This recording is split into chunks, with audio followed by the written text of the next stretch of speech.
A room with a view of the whole city. Fashion luxury, that's what he's got pretty. I just switched airlines and moved from Frustrated Airlines to Emirates, and that was maybe just about a year ago. I was really hopeful. When I think of the first videos, the first experiences, I can clearly say that Emirates is a high-quality product with fantastic employees. Every cent that we invest as customers by purchasing tickets is a good investment in a fantastic product. And just barely a year later, it turns out that the service at Emirates is already starting to crumble. Let me say right away, it is still not as bad as with this German airline, but it is a development that I have unfortunately already observed and which I pinpoint at certain points that I will explain here in this video. In 2001, I was on a return flight from Bangkok to Dubai and encountered truly terrible situations. There is a review of this flight as a separate video, so please check out the review for it. I just want to take this as the beginning for this review, which is about a flight from Dubai to Vienna. The flight from Bangkok to Dubai was so terrible that I clearly articulated my feelings. I no longer want this service from these employees. I want them to no longer be there. Instead, I want to do everything myself. And I have to say, I still hold this opinion 95% of the time. Also on a flight from Dubai to Vienna, there was truly a surprise from the staff who were exactly, but really exactly 100% different and top-notch and fantastic, so that one can say, this is exactly what I want to have. But that is the tragedy. What good is it to me if I have one good experience out of 100 flights and 2001 times it's bad? Then I would rather do without it. Then I say, okay, I will remember this one story, this great experience, but please let me do everything myself as a customer when flying in first class. Get my caviar, get my champagne clean, my glass clean, my seat.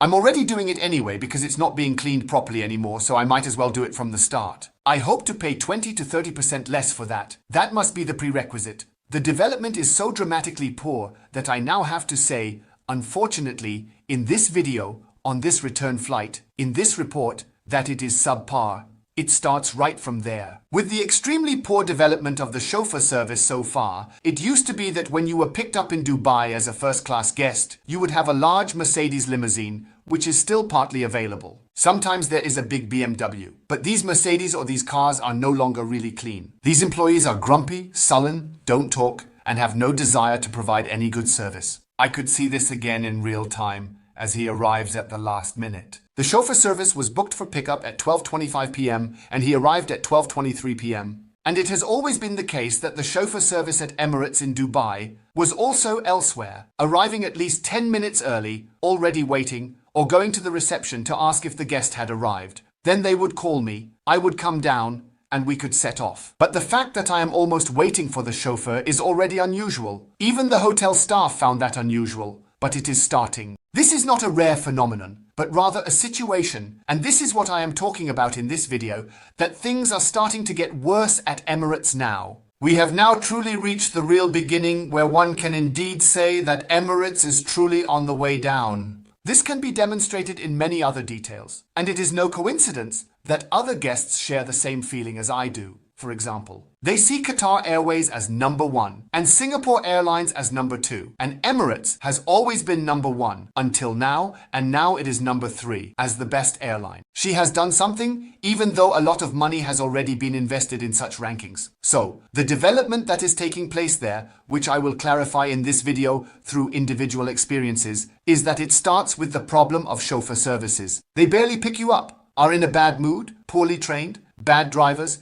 and provide zero service. The hotel staff are the ones who load the suitcases into the car afterward. The employee from the Emirates chauffeur service hasn't even gotten out yet and has opened the trunk for him. And normally, it would not be the hotel's job to pack the suitcases in there, but it is the responsibility of the chauffeur service to receive the suitcase from that employee and then store it properly in the car. This development, which has always been a collaboration, is starting to become a problem because hotel staff are now asking, why should I do this? I understand that, I observe it as well, and I can only warn Emirates here, it can happen quickly. It goes down incredibly fast, and then people like me stop booking. And I am one of the first who will no longer book. Once it reaches that point, it will make a bang. And Emirates has experienced this a few times already. We only come and buy tickets when the service is right. And when the service is bad, we no longer buy tickets from Emirates. That just needs to be understood. I mean, they probably won't care, but it will be felt. 2001. And this time, they will feel it more intensely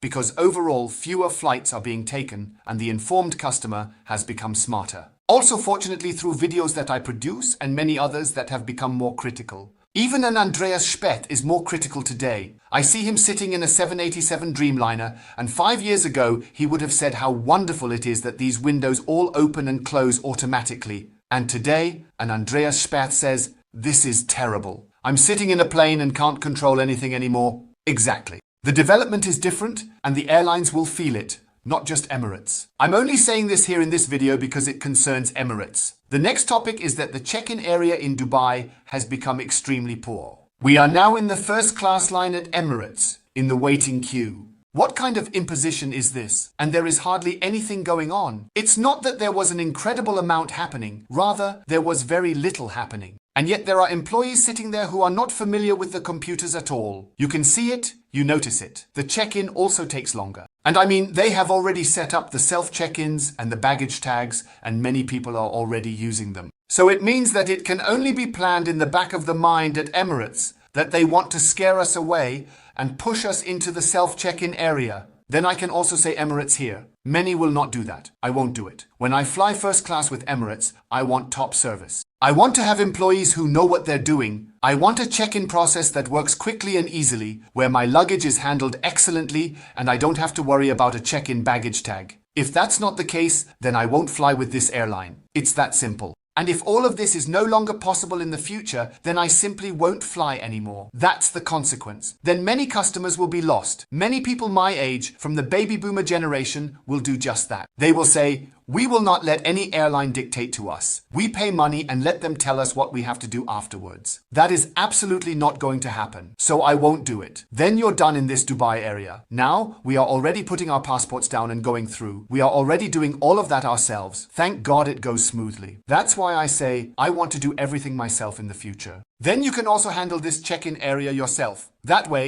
this entire segment of employees is gone. Then we don't need to get upset about bad employees who don't make progress and don't want to further educate themselves, perhaps because they feel they are getting paid too little. Then they have no motivation at all. So I also have no motivation to talk to them. And then you arrive in this first-class lounge and they are renovating it. That's fine, but a good solution needs to be found. But this noise, this dirt, and this dust in a first-class lounge while we are there, it's like staying in a hotel that's being renovated. And all day long you hear a jackhammer at work, while you sit in first class drinking a box of champagne. What is this nonsense? It was an unbearable situation, truly, really. I thought, this can't be true. You're sitting in the first class lounge and the jackhammer is rattling like an idiot. Instead of coming up with a good alternative solution, they need to take us to a special, yes, a particular part of the AirPods and transport us first-class guests from there to the plane. This does take a bit of time, effort, and personnel. Emirates has to do this, but this situation is unbearable. His unbearable condition. It was truly one of the worst experiences I have had with Emirates at the moment. The flight from Bangkok to Dubai, directly continuing to Vienna, unbearable. And we remember, Vienna had already faced the issue that the airport was unable to provide a passenger bridge for Emirates, and Emirates was also unable to organize one back in 2001, which meant we had to take a bus to Gate A and then climb those 3 flights of stairs. Unbearable. The next situation is that you are then in this first-class lounge, so at least you have a little something in some corner that is somewhat bearable. Then you have this quarter-hour massage, so a maximum of 15 minutes included in first class. With these employees who work there,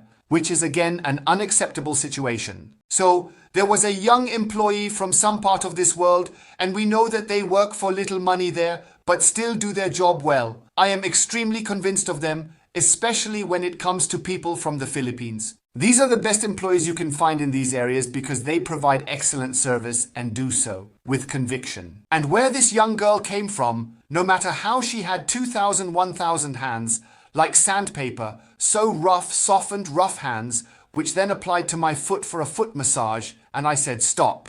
I always have gloves with me." And I asked this young girl to please wear gloves. And then she smiled for the first time. And so she was able to massage my feet for a quarter of an hour, of course with an appropriate tip, because she did a great job. Afterwards, I left her my 2 gloves as well, so that she can use these gloves too. And I'm not accusing anyone here, it's all terrible. No, people need to work, and they enjoy working. I can see that they like their jobs, especially in the first-class lounge. But a company like Emirates needs to review this in today's times.